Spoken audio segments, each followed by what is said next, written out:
వాడల మాత్రమే వెలిసెర బొమ్మ ప్రతి వాడన నిలుపగలిగే యోధులే రమ్మా ఒక వాడకి పరిమితమా అంబేద్కరుడు ప్రతి వాడికి హక్కులను పంచిన వాడు తను రాసింటూ రాజ్యాంగం దేశం కోసం తను చేసింటూ పోరాటం అందరి కోసం తను రాసింటూ రాజ్యాంగం దేశం కోసం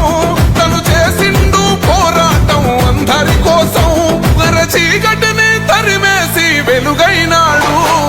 జై భీమ్ జై భీమ్ జనగుండె నినాదం అందరం ఒకటై గెలవాలి సమాజం జై భీమ్ జై భీమ్